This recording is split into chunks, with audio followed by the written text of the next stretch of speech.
Welcome back to Hoops HD, everybody. It is Wednesday evening around a little after 9:30 p.m. The roof is not leaking over me, maybe leaking over a few others, but this Yeah. is Under the Radar. I'm your host, Chad Sherwood, joined below me by David Griggs, to one side by Woohoo. David Dorman, and diagonally across from me, I think it's in that direction. I always get confused here, is John Stalika. And we have, Unfortunately, I left my umbrella in the car. Yeah. uh, Uh, uh, okay, no props for tonight, unfortunately. Maybe a few other surprises later on in the show. Who knows? But let's. This is our Under the Radar podcast, and Slika, why don't you tell everybody what the heck it means to be under the radar? Well, we have two main rules here when it comes to under the radar. So we're talking about the traditional 22 leagues that generally get one bid, but occasionally might get multiple bids. So these are conferences outside of the Power Five, like the ACC, SEC, Big 10, Big 12, Pac 12, as well as the Big East, the American, A10, Mountain West, and the West Coast Conference. And the second rule is you cannot be in the top 25. So sorry, Murray State, you've been promoted to the Hoops HD report. Yeah, no Murray State tonight. Everybody else is fair game in these 22 conferences. We'll be discussing each one of these teams at length, 1 to 2 hours apiece. So we should be done in about 3 weeks. We'll be done by the selection show. Okay. But in all seriousness, what we'd like to do is start with the feature conference. Actually, I thought that before we even get to our feature conference, I figured it'd be time for a little under the radar blind resume. We do these during the Hoops HD report and our bracket rundown shows. Not that often during under the radar. Yeah. But let me see if I can get the screen share working. That is always a question. I think I've got it here coming up here. A little blind resume here. And Dorman, why don't I start with you? Left or right? Which resume do you like better, or do you hate them both? And is it working? Can you see it? Yeah, it's working. It's working. It's working. Okay. My brain is working. I love the road record on the left, 8-0. I love the team on the left. Yeah, I'm on the left. I like the team a lot more on the left. Griggs, you already said you like the left. Sleeka, how about you, left or right? Or do we have it unanimous? I think was it just in terms of metrics, they're almost dead even here. If you look at the net, the non-conference strength of schedule, as well as the overall strength of schedule. I don't think it's North Texas. On either case. I think it is because they're 8-0. Yeah, I think it is too. The team on the left is North Texas. The team on the right is. I thought they would have had 2 wins against one of the mystery teams I was thinking of. The team on the right is a team that people have had consistently rated way higher than them all season, but I'd submit North Texas is better, and that's the Loyola Chicago Ramblers. Yes, sir. I think we picked the right team. I don't know how we voted, but I know how I voted for the UTR. Oh, that's right. I 10. forgot they split with UAB. That's so the Road Win Exchange program. Yeah, the Road Win Exchange program. But I think they have. I think they've been outperforming them, and they haven't been dropping some of the games that Loyola has. They've just looked better. Well, maybe not tonight. Loyola doing unspeakable things to Evansville as we record this. As we are recording this around 9:30, that game Loyola is playing as we record this. They're up 49 points as we speak in the second half. Evansville at home, but it is a pretty lousy Evansville team, 315 net, so it's not going to do anything to help their resume. It just avoids a bad loss. Very easily avoids a bad loss. Yeah. But the kind of surprise you, Dorman, that this Loyola team actually, we all like them less than we like North Texas. Very surprising, because if you go around the internet and the websites, almost everyone has Loyola Chicago in, whether they win the Valley tournament next weekend or not. But this Hoops HD showing here is very clear that Loyola is on very shaky ground if they do not win the Valley in Missouri, in St. Louis next weekend. And there are plenty of teams they have struggled with this year, especially one being Missouri State, that will be in their way next weekend. Loyola has their work cut out for them. Anything short of a championship game entry, I think it's going to be a very long week for the Ramblers. And by the way, you got to win at Northern Iowa this weekend too. So don't forget that. Yeah. He's playing really well. I'm glad you started here, Chad. I don't know what the feature conference is going to be. It's neither of these conferences, actually. Okay. I just wanted to throw this up. I'll get to North Texas when we get to CUSA, but this is a team that belongs inside the bubble. They really do. So, committee, if you're watching, you need to put them in. Okay.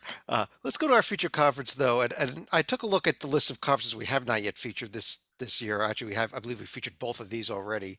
Uh, but this is one that's very interesting right now. I want to head over to the MAC, and Salika, you Ooh, are an love the Mac. Ohio guy, and the top of the MAC has become incredibly interesting now with Ohio, Toledo, and Kent State all in there. And honestly, Buffalo only a game back in the loss column. Well, technically, I'm a Mother Miami guy. We would not Okay. like Ohio given our family ties right here. But obviously, Toledo is going to have the tiebreaker if the standings were to hold right now, just based on the season sweep of Ohio. By the same token, Kent State has swept Toledo, and I forget what their head to head is. Not They, they not this split with game they split withstanding with they split with Ohio. Ohio. Yeah, they split on the season with Ohio, swept Toledo. If it's a three-way tie, I think that means Kent State probably wins the three-way tiebreaker too. Yeah, but by the same token, Buffalo has played fewer games, so you can't overlook the Bulls right here. Yeah, of those three teams in Buffalo, 14. I think I talked four teams, Griggs. I think you gotta say four teams. yeah, I don't know if Buffalo is in the same class as the other three. I know that they're right up there in the standings, but if you ask me how this is going to play out, I don't think they're quite as dangerous as Kent, Toledo, and Ohio. Toledo and Ohio have looked really good for a lot of the season. I don't think their resumes are quite there, but there's been times on the court where you're like, oh my God, this team's going to win a game in a round of 64 if they get there. And then all of a sudden, Kent State looking like the hottest team in the league. And, Buffalo in the mix too. And it's just one of those things. Like, if it is one of those three, that's a hard matchup in the round of 64. And it's another case of a team being a lot better than their resume, in my opinion. Right. And Dorman, we may have this situation with Buffalo playing less games. I don't think they're going to get all those games made up here. There's only 2 weeks left of the max season. We could have strange situations with some strange seating. Not necessarily how the MAC is even going to work this all out with not everybody playing the same amount of games. The seating is going to be strange. I believe they're going to go to win percentages. In most conferences have decided that's the way they're going to go. But having said that, I really hope Ohio, Toledo, and Kent State make the semis, and we really would have a great tournament in Cleveland a week from this weekend. That would be tremendous basketball. The Mid-American years ago when I was growing up was great basketball. That was a team from the MAC you did not want to see in your bracket. You did not want to play them. The last 10 years, it's been one bid only, and that's it. And there hasn't been a lot of talk, but this conference the last month or two has really come on strong. Yeah, it has. Yeah, here's the upcoming schedule. Ohio is hosting Akron at Bowling Green. The big game maybe Tuesday is Toledo at Buffalo. If we're talking about Buffalo getting back into this race as well. Kent State is going to be at Central Michigan at Northern Illinois. They better sweep that road trip. Yeah, given how they've been playing, I think they will. I don't know. I just to echo what Dorman said, this is going to be a great conference tournament. Normally, you get a sleeper team that can crash the party and at least get to the title game, but there's a huge drop off between the top 5 teams of this league as well as the rest of the bottom. Yeah, note that only the top 8 even make the conference tournament. There's no last 2 years. There's not been that first round. They eliminated that, so it's looking like the bottom 4 there are not going to make it. Although Central Michigan could still slip up a few times and probably fall out as well. But let's go back over through the rest of the leagues here in alphabetical order. We'll start in the America East, where Stalika, Vermont has easily run away with the regular season title. I believe they did pick up another win tonight that leaves them with 1 game left for the regular season, I believe, here. Damn good team, though. Damn dangerous team. Yeah, this is a team that's already clinched no worse than an NIT bid, even with the loss to Hartford, just because there's been so much parity below them right here. So, I mean, it's more or less going to be tune-ups right here, especially with only looks like 3 games separating number 2 through number 9 here at this point. And maybe that's the interesting battle the rest of the way here, Dorman, is 2, 3, 4, 5, 6 seeds in this conference tournament, from UMBC all the way down to Hartford there, because it is played on home courts, and you want to get that 2 seed to have 2 home games before you go to Vermont. Correct. You want the 2, even the 3 is better. The 4 is trouble because the semis you're going to Burlington, Vermont, and that gym's going to be rocking for this conference tournament as long as Vermont is in it. The Vermont's the class of this conference. Vermont's going to give somebody a very, very tough game in the round of 64. And I do apologize. I said Vermont had 1 game left. They actually have 2. The American East did add an additional slate of regular season games on Tuesday and pushed their and rearranged a little bit of the conference tournament games schedule. They did that a couple weeks ago to try to get one more round of makeup games in here. So Vermont with 2 games left. Maine tonight got their annual elimination from the survival board. They Oh, cannot qualify for the conference tournament. I think they should expand this tournament back to 10 teams so Maine can qualify. Well, with a few teams leaving next, with Stony Brook on the way out and Hartford not soon thereafter to leave, maybe it can get down to 8 and get them in. Yeah. Griggs, over in the A-Sun, where we have, I guess, I think the new noteworthy thing happened just tonight before we started with Liberty losing in an overtime at home to Florida Gulf Coast to put Jacksonville State as the clear first place team for the moment. Yeah, and every time I want to praise Liberty and say that I think that they're going to start running away from the league and establishing that they are the class of the league, they go out and lose to somebody. Good on North Florida for winning that game, but how do you argue Florida that, Gulf Coast, or sorry, Florida Gulf Coast for winning that game? But still, like it's a game that, based on everything Liberty has, I'm surprised that they've even lost 1 or 2, much less 4. But yeah, to your point, Jack State looking as good as anyone right now, maybe better than everyone else. Yeah, I don't think we should be praising North Florida tonight, though. Stalika, they lost 71-39 to crosstown rival Jacksonville there tonight. Yeah, not exactly a sterling effort right there. Although I do want to go back to Jacksonville State. I got to give them credit for beating the best team in the city of Louisville right now with their convincing win at Bellarmine on Sunday. If you follow Louisville Twitter, they have declared they are so fed up. They have declared Bellarmine the better team in the city. They might be right. Yeah. Only 1 game left here in the A-Sun. It's coming up this weekend. Jacksonville State is going to be hosting North Alabama, the last place team. With that win, they will clinch outright the top record in the conference. So Jack State looking really good to be that, at least an NIT bid, if not the NCAA tournament bid, if they can win the conference tournament. Dorman, over in the Big Sky Conference, we have Montana State still hanging on. Are you okay? Montana State. All right. I don't know what's going on. The Montana State cheerleaders are in the building. Montana State's going on. I don't know what's going on, Dorman. How about the Big Sky? Hold on. Okay, now how about the Big Sky? A month ago, I was all over Weber State singing their praises, and they've hit the skids. Really don't even understand what they're doing because they've lost some games to teams that they have no business losing to. But come tournament time, Montana State and Weber State will be a fantastic game. Although Southern Utah has been hanging in, and Northern Colorado is not done yet either. But to me, it'll be between Montana State and the Weber State. Yeah, Southern Utah is still a good story. Yeah, very. Yeah, and we still have this conference still has another full, I guess, a week and a half or so of regular season play to go here to determine who that 1 seed is going to be. Although Montana State looks like they're still in the driver's seat, and they are going to be, I guess it's at Montana here on Sunday. Yeah, Montana State. Take that, puppet. Oh, jeez, I don't know what we're doing anymore. Somebody else want to take over. Puppet, how about the Big South Conference? Big South, how about it?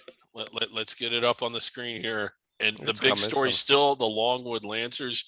Love it. And they're head-to-head with Winthrop for best overall record, but in the stretch run, still 14-1, easily. It's over because they won head-to-head and they only have 1 game left, so that's it.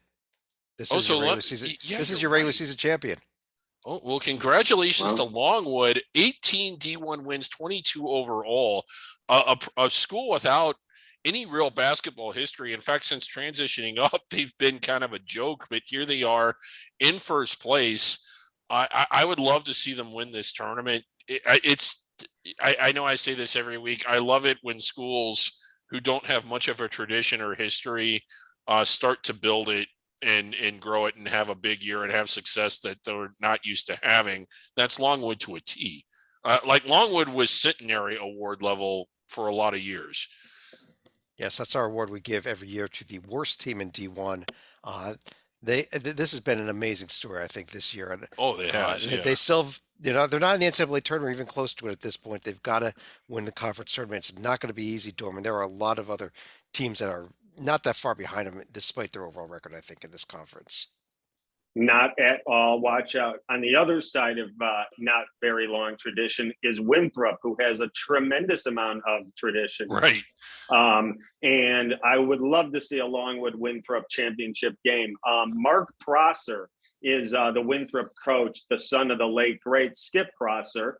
And he's done a fantastic job. They had a real tough out of conference. They got through it. They took some losses, but since conference play has started, they've really started to flex their muscle. And one more battle with Longwood for the title would be tremendous basketball. Did you say Winthrop Yes. versus Longwood? Is that what you said? Yep. Win-win Cup. Yes. It is the The Winwood Cup. Who would have known when we invented the Winwood Cup, like what, 4 or 5 years ago, when Yeah. Longwood was awful, that it would actually become the championship one day? Wow, I'm very impressed with Longwood for that reason alone. Yeah. The intro to that game better be the Steve Winwood song. It Yeah. better be that.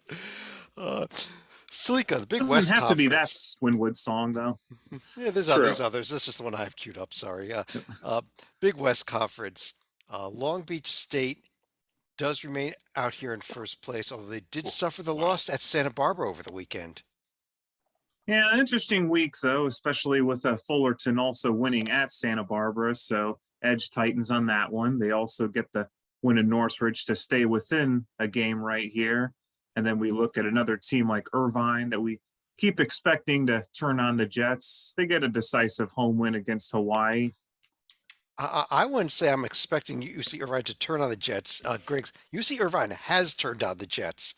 Let me Yeah, pull up they have. the profile there. They are on a significant winning streak. I believe it's now 7 in a row they've run off. And yes, it is 7 in a row. And they are very dangerous as we head towards the end of the Big West season. I think they are, because it took them so long to kind of kick it into gear and get their motor running. I don't know what seed line they're going to end up on, but if you recall before the season started, this is one of the teams that we thought would be a top under the radar team. They were one of many, to be fair, that we were talking about. Could they get onto the bubble? Could they get inside the bubble? Their ceiling, even though they haven't always played up to it, is still very high when they do, and they have been lately. And as good as Beach has been, and that's been an unbelievable turnaround minus the loss in the black and blue game earlier, I got to like the Eaters. I think that they look better than anybody else right now, and that's, if they get to the round of 64, they might be the best 15 seed in history. Well, I don't know if that might be just stretch for 15 seed in history, but we do have They the upcoming shouldn't be on the 15 line playing at that level. Circle the Beach Irvine game here on Saturday. Huge rivalry, huge game. So Yeah. that is the game of the week, I think, in the Black and blue. Black and blue game. Oh, yeah, that is. I'm sorry. Yeah, I got confused. It's not the Santa Barbara Beach game. No, It's the Santa Barbara Irvine Beach. Santa Barbara Beach. I don't know what. Slika, what rivalry is Santa Barbara versus Long Beach? That's a good question. I'm not as in tune with some of the California rivalries as our colleague Rocco Miller would be. Okay, we're gonna have to work. We're gonna have to work on that. Maybe during championship week, we'll have to come up with the Santa Barbara Long Beach. The Long rivalry. Barbara Cup. The Long Barbara Cup. Okay. All right, whatever it is. This show is really going off the rails here. Torment. Is anybody still watching? If you are, please log off. Please log off. Find another show. Torment, how about the Colonial with Towson, who picked up a couple of wins, 3 wins actually over the course of the past week, and is now clearly in first place, especially off of that win at Wilmington last week. I'm sorry. Townsend is in good form. They're getting hot at the right time. This is a solid ball club. They're going to come into this tournament probably on the 1 or 2 seed line, and it's going to be wide open for them if they're going to break through and get to a championship. But Wilmington and Hofstra, I was high on Hofstra more so a month or two ago. The flying Speedy Claxton started hot, cooled off, but they're talented. They have a team that could easily win, not easily, but they have a team that could win this Colonial. I'm between Townsend, Wilmington, and Hofstra, between the 3 of them. Yeah, they could win the Colonial, but they also almost lost at home to 1-15 in Northeastern over the weekend. So it depends on what Yep. Hofstra team shows up here. Absolutely. Briggs? Oh, I was just gonna say here in a second, like, yeah, Hofstra is still the team that I like the most as far as their ceiling.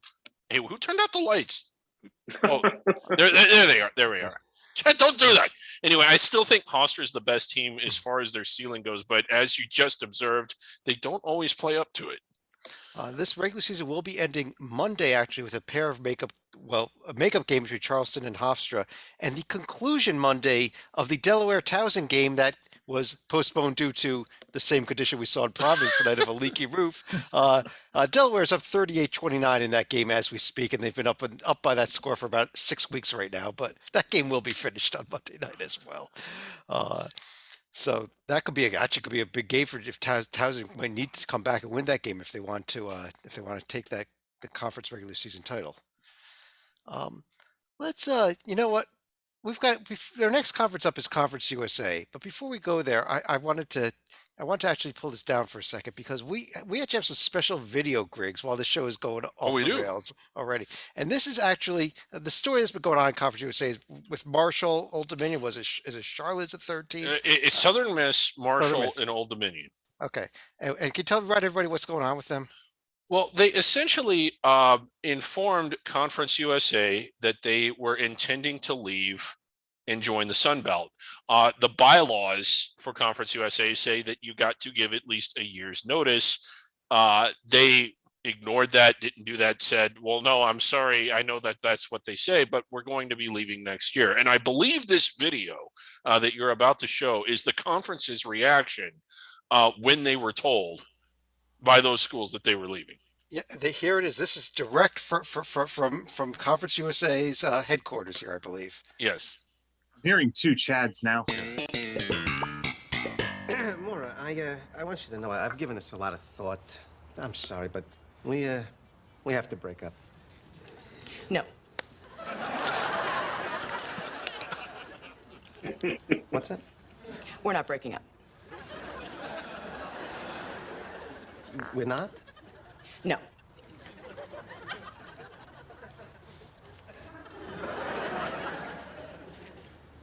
All right. So Conference USA's response was basically that.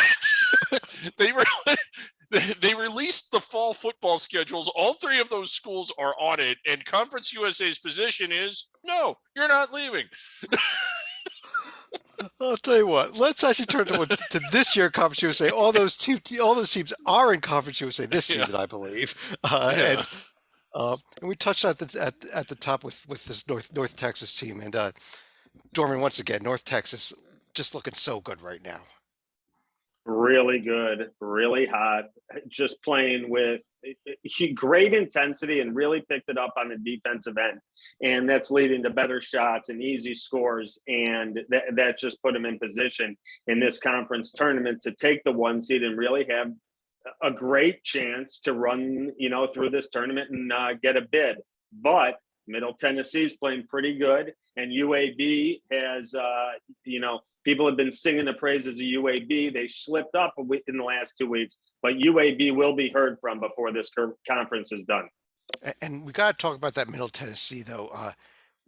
Goes to Florida Atlantic, where they were tied with for first place, actually, in that East Division. Florida Atlantic not that good of a week. Yeah. And wins. Picked up another win, but still good. Middle Tennessee now in sole possession and pretty much almost clinched the East Division there, which will give them a 1 seed, one of the 2 1 seeds in the conference tournament.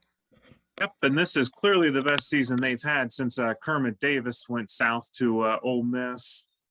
Yeah, I can't believe how much they've improved as the year has gone along. Now they're arguably in the weaker division, but still, just what the way they're playing now, they could only lose by double digits when they play North Texas in the championship.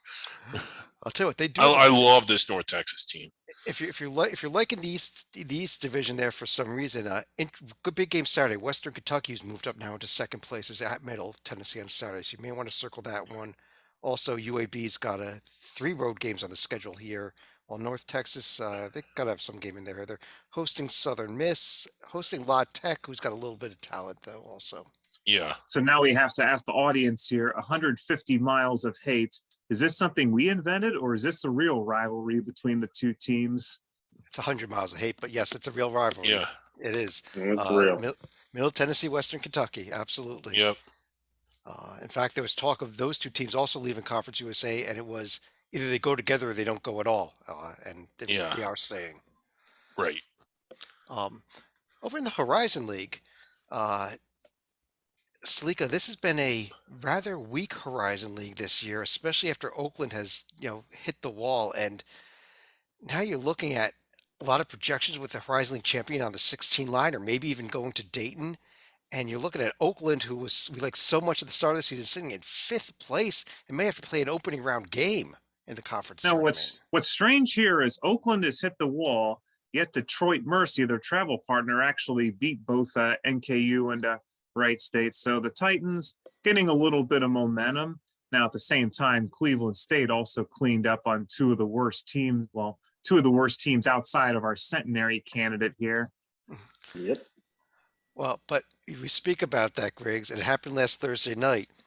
IUPUI It was on did. pace to win our award for the worst team in D1. Then they went to Robert Morris and they did the unbelievable, the unthinkable. They won on the road. They and won on the road. And we've got Wow. Lamar and Delaware State winless against D1 teams. I don't think IUPUI can. I think IUPUI is safe from the award this year. Yeah, I think they have an impressive centenary resume. Metrics, everything about what you would expect, but I don't know if it's enough, Chad. Yeah, can you win the award when you have a true road win? I don't know. No one's ever done it before. Uh, It's rare that they beat anybody and win the award. Upcoming schedule here, Dorman in the Horizon League. We've got Cleveland State it has a real interesting week at Detroit and at Oakland. I can't even believe Cleveland State's sitting at the top of this conference, but exactly like you said, Detroit Mercy was supposed to have a great team, and so was Oakland. So now we're going to see if those two teams have any life and any intensity and any passion inside of them, because they have the talent to beat Cleveland State, especially at home. So this will be a very interesting test this week for Cleveland State before we head to the conference tournament. And let's not forget about Cleveland State's travel partner, who's also going to be at Oakland and at Detroit. I'm talking about the Youngstown. Fort Wayne Mastodon sitting there in 2nd place right now, Griggs. Cleveland State's travel partner is probably Youngstown. That No, they have the same Youngstown and schedule. Robert Morris are travel partners. Yes. Then who's IUPUI's travel partner? If it's not Fort Wayne. IUPUI's travel partner, I do not know. I don't think they have. It's UIC actually. Okay. But anyhow, All right. Anyhow. yes, it doesn't make sense. Cleveland and Fort Wayne they're different states. But anyhow, how about Purdue Fort Wayne? That was my question. As you once again have derailed the podcast. All right. Well, let's get I the gotta go maps to out. I'm going to on Let's Howard spend the IU next again. hour going through the. Ow! I'm sorry, Fort Wayne. I Howard. tried to give you a few minutes here in the spotlight. Maybe next show we'll be able to talk about you. 2 games back of Cleveland State. They're not going to catch them. Their travel partner. Dorman, Ivy League time. Yale beats Penn, loses to Princeton though. These top 4, Yale, Princeton, and Penn, are 3 of the locks for the 4-team tournament. The Ivy is going to hold here. The 4th team is still up for grabs, looking between Harvard and Cornell. But like you just said, Yale, Princeton, and Penn have beat up on each other all year long. This is going to be a very interesting 14 tournament that is wide open. I favor Yale a little, but whoever gets hot and plays the best that weekend will win this crown because no one is that much better than the rest. Columbia in red there, they cannot qualify for the Ivy 8. The other four, Harvard, Cornell, Brown, Dartmouth, battling for the final spot. Yeah. Harvard has the leg up right now, though. Right. Well, Brown, I was expecting them to be better this year. They may not even make the conference tournament for a while. I was liking them to win the whole thing. I still can't. I still like this Princeton team. That's my pick. Harvard has just 2 games this week. The only team with them and Princeton have 2 games that play each other back to back, Friday and Sunday, actually, due to a makeup here. Very important games for Harvard because if they go 0-2, that opens the door for Cornell, Brown, and Dartmouth to come in here and maybe steal that last spot. And with the conference tournament being at Harvard, that's huge to find somebody to knock Harvard out. Right. Stalika, over in the Metro Atlantic, we have the Iona Gales and nobody else, correct? Well, we thought it was going to be Monmouth at the beginning of the year, but they've petered off a little bit of late. Siena has kind of made a decent run of late, but losing at home to Marist, that's going to hurt their chances as far as getting that potential number 2 seed right here. And then St. Peter's, they got the win at Fairfield and then followed it up with a loss at Siena. So still no clear-cut number 2 right here. And I think it's being number 2 or 3 is the important thing here, though, because the conference tournament is in Atlantic City, and all you want to do is make sure that you're on the opposite side of the bracket from Iona, Dorman. Am I right? Absolutely. That's the key here because you want to get away from Iona as long as you can.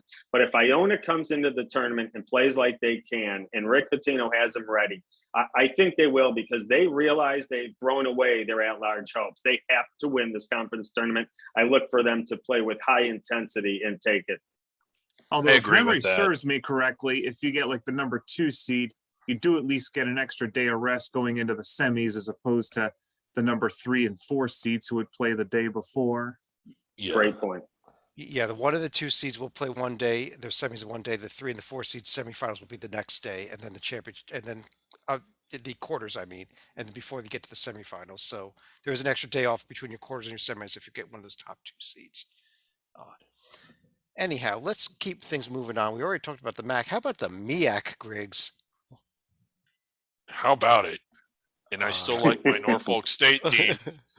NC Central keeping pace. I credit to them for doing that, but I still like this Norfolk State team. I just think that they're sort of the class of the league.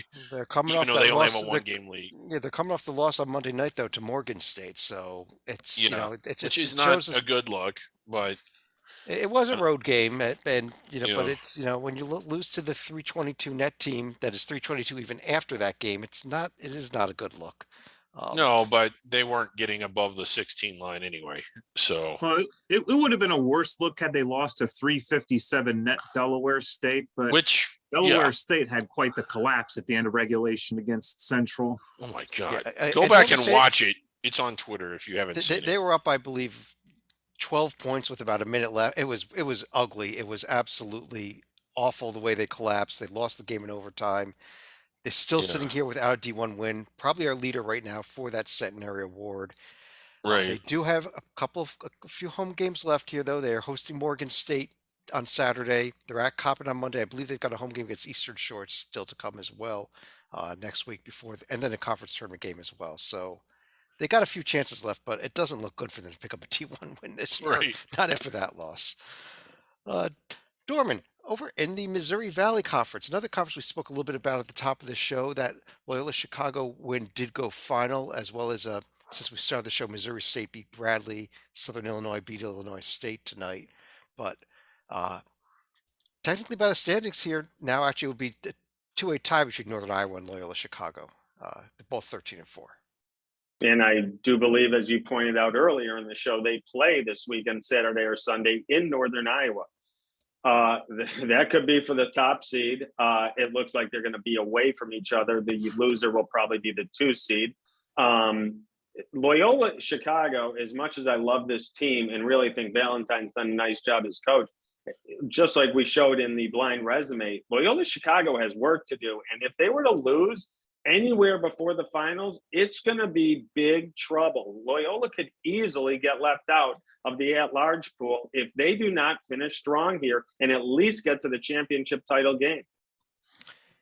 I kind of agree with that. Like, there's been a lot of games that they've dropped to teams that are nowhere near the bubble.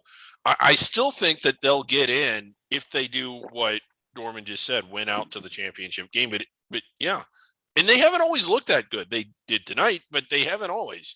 Well, you've got a 4, maybe even 5 teams in this conference right now, Salika, that I think can win this conference tournament. Northern Iowa, Loyola, Drake, Missouri State, even Bradley team that's been coming on a little bit here has a although they did lose tonight that game to Missouri State, so that they have fallen one more game off the pace.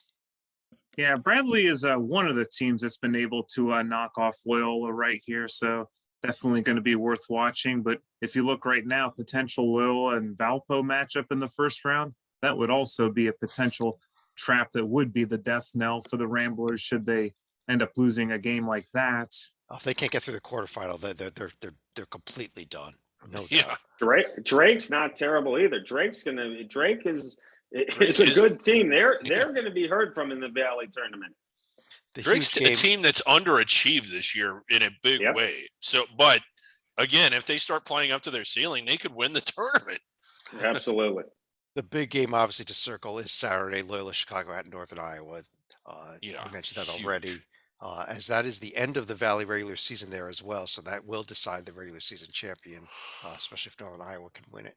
I'm sorry, no matter who wins it, will win the regular season title. Right. Jumping over to the Northeast Conference, one of our favorite leagues here. One of our favorite, living up to the expectations. And we Once saw again, Wagner go 2-0. We saw Bryant go 2-0, which very simply means as we move forward here, that Wagner and Bryant, the regular season crowd, is going to come down to these last couple games of the season. I'm going to jump straight to the upcoming schedule here, though, Griggs. right. They both have road tests out coming up Thursday night, but if they both can win those, it will come down to Saturday, Wagner at Bryant to determine the regular season title. Yeah, and Bryant's test is a little bit more than what Wagner's is. Wagner should plow through Fairleigh Dickinson, but it does set up, assuming they both win, which they both should, a regular season finale to determine home court advantage in this tournament. It's a big deal. This is a huge game in terms of regular season games, especially because this conference tournament is played on the home courts. But that is the remaining schedule in the conference. All 9 of these postseason eligible teams will be in the conference tournament. The conference tournament coming up Monday night. First conference tournament game of the season of championship week will be in the Northeast Conference. We will have an extensive show for you on Sunday. Stalika, OVC, which had a little bit of news today with a new member coming in for next season. Lindenwood moving up from D2 will be joining the OVC next year. But as far as this year goes, aside from the team we can't discuss, this story is always Belmont, correct? Well, the story had been Belmont and Moorhead State right here, but if you look at what happened this past week, the Eagles finally blinked and had a bit of an inexplicable home loss to Southeast Missouri State. So that's put Belmont clearly in the driver's seat for second place now. And although they could cement that anyhow, should they be able to beat the team that we shall not mention upcoming this week. The question we always ask, though, Dorman, is looking at this Belmont resume, is there an at-large shot? Do they have to win this game coming up tomorrow night at Murray State to get it? I think they're a little short. So yes, the win at Murray State would be huge. They're a little short. There's just not enough there for me in the tier 1 to get them in. I think they're a little short, but if they're going to make a run in the OVC and get to the finals and see Murray State again after, possibly losing to them here on the road, Murray State might not, be as pumped as juiced for the game, knowing they're probably in the field and Belmont would need it to get in the field. Ohio Valley might get 2 bids. This would be their biggest win of the year by far, as far as Yes. the quality and the value of it. Is it big enough to put them all the way in? You don't think that it is? My answer would be I don't know. I do think it puts them on the bubble. I don't know if it gets them all the way in. Well, they obviously would have to be Tennessee State. They probably have to get to a Murray game again in the OVC finals. Yeah, Which means basically they've got to win out. They'd have to win one other game, probably be Moorhead again in the semifinals of the OVC yeah. tournament as well. Mhm. Let's take a look. The rest of the upcoming schedule here in the OVC should be popping up on the screen right here. These games Thursday and Saturday. Uh, Belmont obviously hosting That's a Tennessee huge State. one. Yeah. Other than that, the games are there. If you want to watch Yeah, them, they're yeah, all it's available to Belmont and stream. Murray. There's no real reason to watch anything else. Uh, Griggs, over in the Patriot League, where Colgate continues their torrid tear through this conference, now up to 15-2 in the Yeah. league and 19-11 overall. And clinching first place and clinching home court. So, and Navy has shown signs of life. You got to keep in mind 2 of those 5 losses, they had 20+ point leads in the second half. Bit of a collapse, but it just goes to show you that when they're not collapsing, they're pretty good. Other than that, I haven't seen anyone that I thought to be as good as Colgate, not to beat them in a knockout setting on their home court. Right. They should have home court advantage throughout. They will have home court advantage. They've already locked it up throughout this conference tournament. They're on an 11-game winning streak right now. I thought BU would give them a challenge last weekend. They didn't. They blew them off the court. They beat American. They struggled a little bit with Holy Cross, almost surprisingly, but took care of them tonight as well. So I think they've maybe just gotten a little bored when they got to that Holy Cross game tonight, honestly. Yeah, you're right. I think so. They do end the season here on Saturday with a home game against Navy, so you may want to circle that. If Navy is the second best team, could be a good one. Yeah, and again, they might be playing again on that same court in about a week. Stalika, over in the Southern Conference, we've got Chattanooga, who has, my understanding is that they have clinched #1 seed in the conference tournament, even though they're only up a game on Furman in the loss column. Yeah, probably going to have something to do with the tiebreak situation against Furman earlier in the regular season. By the same token, it looks like Furman's a game short. Depending on the schedule, I'm not sure if they're going to get both of their games in or not. Oh, we got triple OT. I'm sorry, I'm watching a game that's not under the radar-ish right now. Wait, maybe you should do this to Stalika. Maybe we should go Juwan Howard on him. Oh, Okay. We can't get to the front range. Yes. Right now, as we're Xavier Providence, after a long rain delay in the middle of the game, are about to go triple overtime. Meanwhile, the second game on CBS Sports Network tonight is already well into the second half, and they cannot get to it. So, Yeah. this game may end after that game. Anyhow, I'll come back to on the radar here. Yeah. Actually, the Furman-Samford game. We actually have a score? Actually, Furman lost tonight. That game Ooh. was not Yeah. there. They So lost to Samford it's tonight. Chattanooga's all day long, first place. Yeah. So there was that one game missing. That went finally after we started. Chattanooga hosting Samford to end the season, but there's still some good battles here for seeding, but that's about all that's left. Dorman, over in the Southland Conference, New Orleans still leading the way amazingly. yeah, I've kind of sung the praise of Nicholls State this year. I thought they would end up ahead of New Orleans, but New Orleans just doesn't lose. They have taken the conference over. And to me, I want to go with Nicholls State, but every time I say that, New Orleans just keeps winning. So I do think I would love to see New Orleans, Nicholls State in the final. I think it'll be a tremendous game. I don't think anyone else in the conference really has a shot, but we will see. Yeah, New Orleans is at Southeastern Louisiana, who did win that preseason tournament and is in third place. And then they got tripped to Northwestern State. Nicholls actually has the game at Northwestern State and game at the same thing. I guess, Griggs, they are travel partners. But Yes, they whatever. it looks like they are. Big. Yeah, and they definitely, at least they're scheduled that way. And Chad, what was the big news out of this conference today? Big news.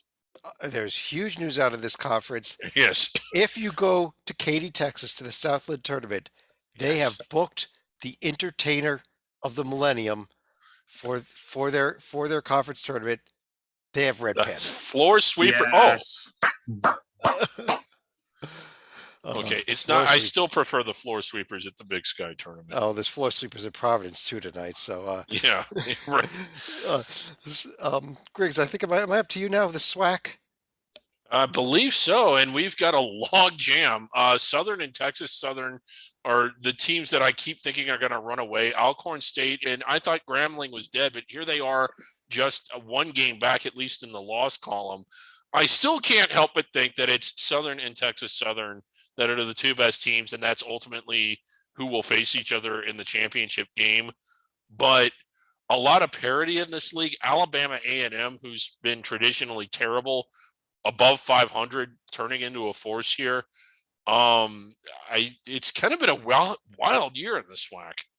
It really has, and you see, there are only 8 teams make this conference tournament, so Mississippi Valley has already been eliminated from being able to qualify for it. There's still going to be some battles here at the end of the season, though, for that, at Yeah, least for the 8th spot. Maybe not for the maybe just between Jackson and Alabama State, but uh, something else to keep an eye on. We got another week and a half left in this league, but the upcoming schedule: Texas Southern hosting Jackson State and Alcorn State, a big game Monday night. Actually, circle that one. While yeah. Southern's hosting Bethune and FAMU, getting the 2 Florida teams coming in. Uh, Dorman, how about the Summit League? I know you like the Um, first place team in this conference. Oh I do yeah. yes, too. I do. Yes, I do. It would take a rather large upset if someone's going to knock them off, but because they just keep winning. But what they're doing it on the defensive end, they get great shots. They're extremely well coached. They have upperclassmen playing at the guard positions. I everything about this South Dakota State team I really love, and someone is going to be very unhappy selection Sunday night when they see their name next to South Dakota State. It's not going to be a team you want to play in South Dakota State. The Jackrabbits have everything. And I know, Sliko, they don't have a notable win. If they win these last 2 regular season games at Oral Roberts at Kansas City, they win their first 2 games of the Summit League tournament. You're looking at being on a 20-game winning streak. Something crazy happens in the Summit League championship game. I think you got to discuss them, don't you, for an at-large bid? Maybe they I don't get it, think but I this think they're close. I think this is a type of team that you put above the first 4, assuming they win the Summit League and win out. But if they fall short, I think it would have to be either against Oral Roberts in the title game or even slip up against Oral Roberts in the regular season. I don't think any other loss is going to be that's going to be too much water for the Jackrabbits to hold. Yeah, but this team, I agree completely with Dorman, though. This is a team that nobody wants to face in the first round. And there's very few teams in the country that I would pick to beat this team in the first round, honestly. Yeah, Assuming that they're in the 12, 13 12 to seed range 13. where I Yeah, expect them to be. If they were at a 16 line, yeah, I think Auburn or Gonzaga would beat them, but that's a different story. Um, they're there is the good. upcoming schedule. Their 2 games, that, like we mentioned, are at Oral Roberts and at Kansas City to end the season, both of which are tough places to play. Travel partners. Uh, I gave up. I give up. I quit. Yeah, I quit. That's not even worth a slap from Chad right there. I couldn't even hold just- my laugh to that. I just got a comment. North Dakota in red. They have also been eliminated. They cannot qualify for the Summit League tournament. So the 18 field is set. It's just going to come down to Yeah. some seeding questions in these last couple games over the next few days here. The Sun Belt Conference. Stalika. For the first time all season, I can look at these standings and not say this is conference chaos. Texas State has taken control. They have another win they picked up since we started tonight to make them 11-3. I think we got a clear favorite, do we not? Yeah, Texas State was able to take control with the wins against the Arkansas schools, and then App State blinked at home against Troy and at least managed a win against South Alabama. But that's now given the Bobcats a 2-game lead in the standings right here. Troy, on the other hand, they're tied with App State in the loss column, but they've lost, 3 games due to COVID, and I don't know how many of those are going to be able to make up at this point in time. Actually, Troy did beat Texas Arlington tonight since we started, so they are now up to 10-5. As I mentioned, Texas State Okay. with a win at South Alabama tonight to go up to 11. Yeah, real nice win for Texas State. They're finally starting to distance themselves from a league that's been so crazy, as Chad has pointed out. The other game that went foul tonight, since we started, was Coastal Carolina won at Arkansas State. An Arkansas State team that was up near the top for a while has now dropped to 7-7 in conference. Oof, yeah. And you look at those 6 games there on Friday, and they are of specific note because that is the end of the Sun Belt regular season, which means come Friday night, you look up there in the conference tournament tab, or maybe Saturday morning, we will have a Sun Belt tournament bracket, the first one that should be released. Yeah. So we are at the end of the Sun Belt season, and the end of a lot here.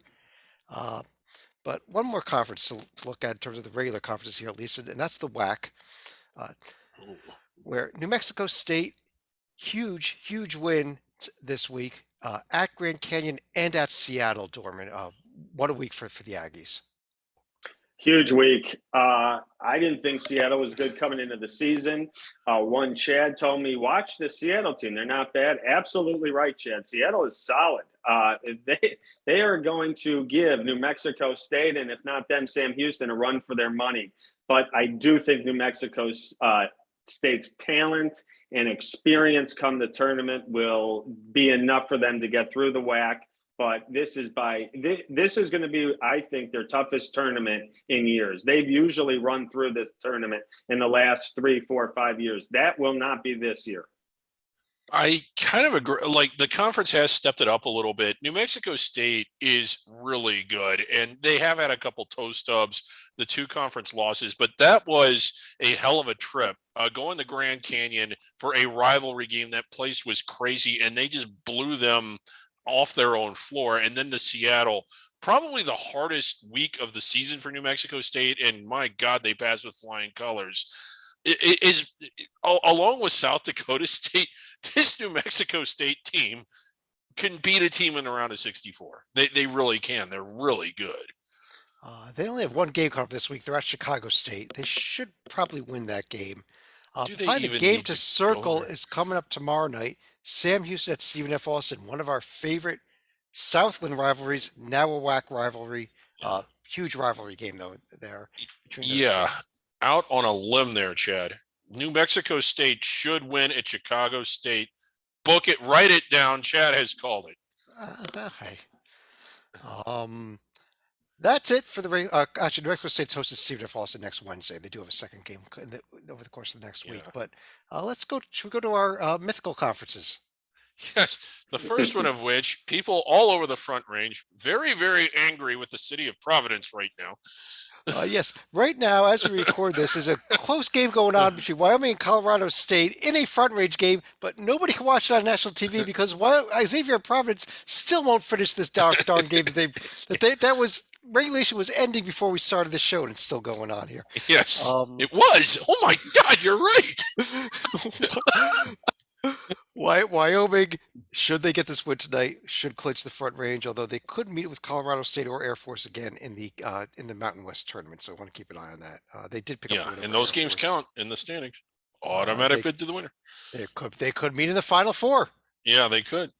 Uh, That would count too. not Air Force, but Yeah. there's the rest of the schedule for all of these Front Range teams on the screen there. The other mythical conference saw a major upset this past week. Yes. Utah Valley had a chance to clinch the Beehive Championship by going to 3-1, and they held the tiebreaker over BYU by beating them head to head. But they go and they play Dixie State on the road, and they lose. Wow. Yeah. Dixie State costing Utah Valley the Beehive Championship. So it's pretty much over, barring some type of strange things happening in the postseason here. We'll keep an eye on that, but it looks like BYU is going to be getting the old bucket. Yeah. Old Okra. What the? Everybody does have a few games left here. We'll throw the upcoming schedule in the Beehive on the screen. Why not? But Yeah. anyhow, on that That was a golden opportunity to etch Utah Valley's name onto the ochre bucket. Yeah. BYU, by the way, is trying to add an extra non-conference game coming up in early next week, so we'll keep an eye out on that for you as well. Now they should be scheduling Dixie State or something, but Yeah, they should. That's who they should be playing. A Front Range game. What the heck do we go now? Top 10? Oh yeah, the top 10. My God, Okay, lots here's our of honorable mentions this week. lots of honorable mentions. Let's go through the honorable mentions first of all. These are we all voted as did Rocco Miller, who couldn't join us tonight. The Providence floor sweepers. Yes. Drake, Kent State, Wagner, Townsend, Ohio U, and the Providence Floor Sweepers have all gotten honorable mentions tonight. But let's go through the top 10 teams that 5 of us total voted on. Number 10, under the radar team, UAB. Still hanging in the Okay, top 10, but barely. yeah, that's where I had them, I think. Number 9, we got Toledo. Ooh, I like them. At number 8, Chattanooga coming in, the first place team in the SoCon. And Yeah, at number 7, we got that Vermont team that we Vermont discussed is team that's very, very blowing dangerous. through the America East. They're at number 7. Tells you the top 6 teams are pretty darn good. New Mexico State. New at Mexico 6, State is pretty darn good. Wow. South Dakota State at 5. Yeah, we talked about them and that the chances. Belmont way up there Wow. still. Yeah. Belmont coming in at 4. Iona at number 3. And this is the big thing. Did they make the flip? I flipped them. I just want you to know. Yes, we Loyola did. Chicago number Good 2. job, voters. Good job, voters. Yes, we actually got it right according to the blind resumes from the start of the show. North Texas, the number 1 under the radar. Fighting armadillos. Oh, wait, Right. wrong movie. Yeah. I guess on that note, let's get this show mercifully over and run through final thoughts. Dorman, how about you? Don't make the mistake of just watching these conference championship games. As we just went through all the standings, these conferences, a lot is going to go on before the championship rounds. So make sure you tune into the first round, the quarters, the semis, because these kids play with a passion. The coaches have so much on the line. It's not just the championship game that's so great. It's the entire tournament where if you lose, you're done, and you win, you keep going. Throw out the records. All you need to do is win your conference tournament, and you can play in the tournament. So don't make the mistake and just watch the championship. There's going to be great basketball from tip of all these great conference tournaments next week. Yep. Stalika. We talk about the Ohio Valley Conference traditionally as a one-bid league. They've had occasions where they've had 2 bids, most notably in recent years with Belmont actually getting to the first 4 and getting, I think it was a win against Temple. What are the odds of a 3-bid OVC should Belmont and Murray get at larges and Moorhead or someone else wins the conference tournament? That Question. is definitely, if Belmont wins at Murray tomorrow night, there is that possibility. I agree with you completely. Griggs. This is it. Now this is it for under the radar for the entire year. I can't really believe it. I never can when it comes up. Now we're not going away as of Sunday. We're going to be on the air every night all week long, covering these conference tournaments and tidbits to what's going on. But not to get sentimental, it's been fun. We'll be doing it next year. We've still got a lot more to go through as we go through championship week in the NCAA tournament after that. But holy crap, this is it. The season finale of Under the Radar. You stole my thunder there on my own final thought. Yes, absolutely. This was our season finale for Under the Radar tonight. We will not be recording another Under the Radar podcast until next season. But we have more content, not less, Yeah. beginning Sunday, every night until the day after Selection Sunday. Actually, there will be at least one podcast on the site. We'll have the Championship Week video notebooks.